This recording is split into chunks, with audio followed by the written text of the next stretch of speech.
Advocate Anilkumar നമ്മോടൊപ്പം ചേരുകയാണ്. ശ്രീ അനിൽകുമാർ, ഇന്ന് വിനേഷ് ഫോഗട്ട് ഇന്ത്യയുടെ മൊത്തം സങ്കടമായി നമ്മുടെ മുന്നിലെല്ലാം നിൽക്കുകയാണ്. സ്വർണ്ണ പതക്കവുമായി തിരിച്ചു വരുന്ന വിനേഷ് ഫോഗട്ടിനെയല്ല നമ്മൾ കാണുന്നത്.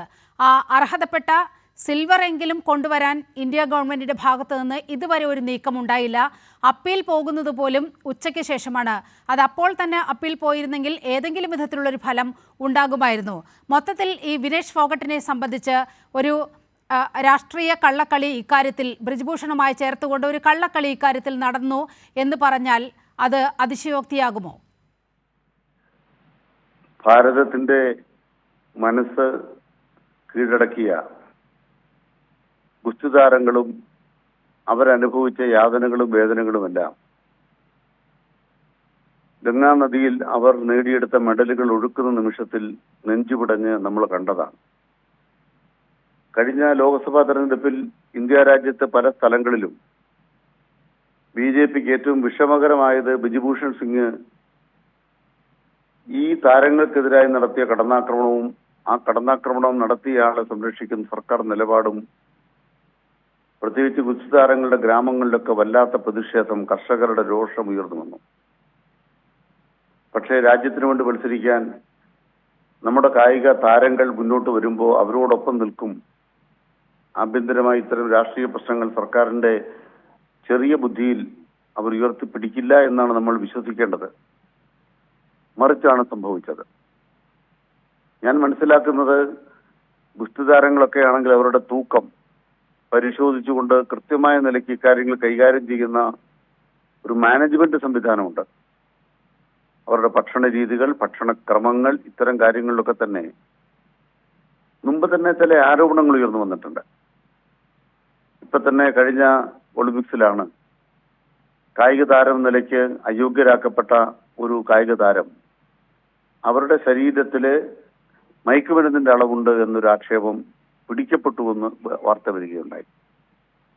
അപ്പൊ അവർക്ക് ലഭ്യമായ ഭക്ഷണം ഒരു പ്രശ്നമാണ്.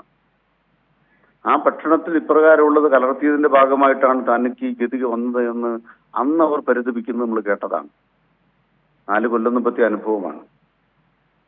അതുകൊണ്ട് തന്നെയാണ് ഇപ്പോ നമ്മുടെ രാജ്യത്തെ ഭരണകൂടം പ്രതിക്കൂട്ടിലാകുന്ന വിധം ഒരു സമരം നടത്തിയിട്ടില്ല വിനേഷ് ഫോഗട്ട്. അവര് സ്വർണത്തിനരികെ വന്ന് കൈ ഉയർത്തി നിൽക്കുമ്പോൾ ഭാരതത്തിന് വേണ്ടി സ്വർണം നേടാൻ നമ്മളോടൊപ്പം നമ്മുടെ മുമ്പിൽ അവർ ഓടിക്കൊണ്ട് അല്ലെങ്കിൽ ഗുസ്തിയിൽ പങ്കെടുത്തുകൊണ്ടിരിക്കുമ്പോൾ അവർക്ക് ഇപ്രകാരം ഒരു ദുര്യോഗത്തിന് ഇരയാകേണ്ടി വരുന്നത് നിശ്ചയമായും ആ കായിക താരത്തിന് പിന്തുണ നൽകേണ്ട ഔദ്യോഗിക സംവിധാനങ്ങളുടെ പരാജയം തന്നെയാണ്.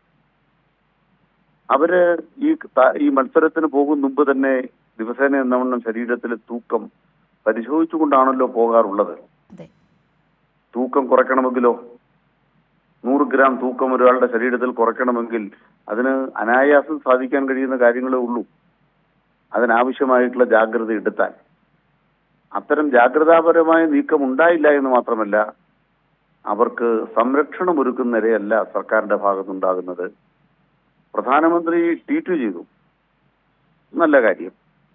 പക്ഷേ പ്രവർത്തിക്കേണ്ടത് ആരായിരുന്നു? പ്രവർത്തിക്കേണ്ടത് കായിക താരങ്ങളുടെ ഇക്കാര്യങ്ങൾ കൈകാര്യം ചെയ്യുന്ന അസോസിയേഷനാണ്, ഗുസ്തി ഫെഡറേഷനാണ്. അവരെന്തു ചെയ്തു?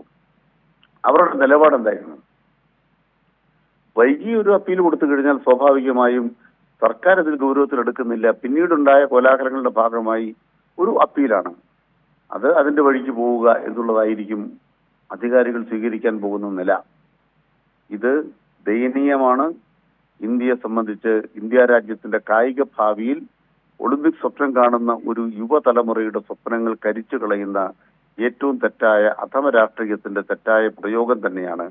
അതിനെതിരെ രാജ്യത്തെ യുവനം, രാജ്യത്തിന്റെ കായിക മേഖലയെ സ്നേഹിക്കുന്ന എല്ലാവരും ഉണർന്നുയർന്നു വരും എന്ന് തന്നെയാണ് നമ്മൾ വിചാരിക്കേണ്ടത്. ശ്രീ അനിൽകുമാർ, അങ്ങയുടെ ശ്രദ്ധയിലേക്ക് മറ്റൊരു കാര്യം കൂടി ചൂണ്ടിക്കാട്ടേണ്ടതുണ്ട്. കഴിഞ്ഞ ഏപ്രിലിൽ അവർ എക്സിൽ ചില ആശങ്കകൾ പങ്കുവെക്കുന്ന ഒരു സാഹചര്യമുണ്ടായി. നേരത്തെ ഒളിമ്പിക്സിൽ സൂചിപ്പിച്ചതുപോലെ ഉത്തേജക മരുന്ന് കലക്കിത്തരികയോ അത്തരത്തിൽ എന്നെ അയോഗ്യരാക്കുന്ന വിധത്തിൽ ഏതെങ്കിലും പ്രവർത്തികൾ ഞാൻ സംശയിക്കുന്നുണ്ട്. കാരണം ബ്രിജ്ഭൂഷൺ ആ സ്ഥാനത്ത് നിന്ന് മാറിയെങ്കിലും അയാൾ നയിക്കുന്ന സംവിധാനമാണ് ഈ ഗുസ്തി ഫെഡറേഷനെ എല്ലാം നിയന്ത്രിക്കുന്നത്. അതുകൊണ്ട് തന്നെ തനിക്ക് ഭയമാകുന്നു എന്ന് കാണിച്ചുകൊണ്ട് അവർ എക്സിൽ ചില കാര്യങ്ങൾ കുറിച്ചു. കേന്ദ്ര സർക്കാരിനോട് സായിയോട് ചില കാര്യങ്ങളൊക്കെ ആവശ്യപ്പെട്ടു, പക്ഷേ അതൊന്നും ചെയ്തു തരാൻ കൂട്ടാക്കിയില്ല. അതൊരു ഭാഗത്ത്. മറ്റൊന്ന്, ഇന്നലെ ഇന്ത്യ മുഴുവൻ ആഘോഷത്തിലായിരുന്നു ഈ സമയത്തൊക്കെ. പക്ഷേ ഇന്ത്യയുടെ പ്രധാനമന്ത്രി ഇവരെ അഭിനന്ദിച്ചുകൊണ്ട്, വിനേഷ് ഫോഗട്ടിനെ അഭിനന്ദിച്ചുകൊണ്ട് ഒന്നും പറഞ്ഞില്ല എന്നത് വളരെ ശ്രദ്ധേയമാണ്. മാത്രവുമല്ല, കേന്ദ്ര സർക്കാർ സംവിധാനങ്ങളും അത്തരത്തിൽ ഒരു മൗനം പാലിക്കുന്ന സ്ഥിതി ഉണ്ടായി. പക്ഷേ അയോഗ്യയാക്കപ്പെട്ട ശേഷമാണ് ഇവരെല്ലാം ഇത്തരത്തിൽ ഇവർക്ക് പിന്തുണയുമായി രംഗത്തെത്തിയത് എന്നതുകൂടി ശ്രദ്ധേയമല്ലേ? അവിടെയാണ് ഈ അയോഗ്യതാ വാർത്ത ലഭിച്ചതിനെ തുടർന്ന് പ്രതികരിക്കുന്ന ബിജുഭൂഷന്റെ മകനും ഈ ഗുസ്തി ഫെഡറേഷനിൽ ഇപ്പോഴത്തെ അധികാരിയും എങ്ങനെയാണ് അതിനോട് പ്രതികരിച്ചതെന്ന് നോക്കൂ. എത്ര ധാർഷ്ട്യത്തോടെയാണ്, എത്ര ധിക്കാരത്തോടെയാണ് മാധ്യമങ്ങളോടുള്ള അദ്ദേഹത്തിന്റെ രീതി ഞാൻ കണ്ടു. ശാരീരികമായ അദ്ദേഹത്തിന്റെ പ്രയോഗങ്ങൾ നമ്മൾ കണ്ടു. ഇവിടെയാണ് നമ്മൾ പറയാൻ ആഗ്രഹിക്കുന്നത്, അച്ഛന്റെ മകൻ തന്നെയാണ്. ഇത്തരം ആളുകളെ ഈ ചുമതല ഏൽപ്പിച്ചു കഴിഞ്ഞാൽ എങ്ങനെയാണ് നമ്മുടെ ഇത്തരം താരങ്ങളുടെ ഭാവി അതിന്റെ ദുരന്തമാണ് നമ്മൾ അഭിമുഖീകരിക്കുന്നത്. ശ്രീ അനിൽകുമാർ, വളരെയധികം നന്ദി ഈ ഘട്ടത്തിൽ പ്രതികരിച്ചതിന്.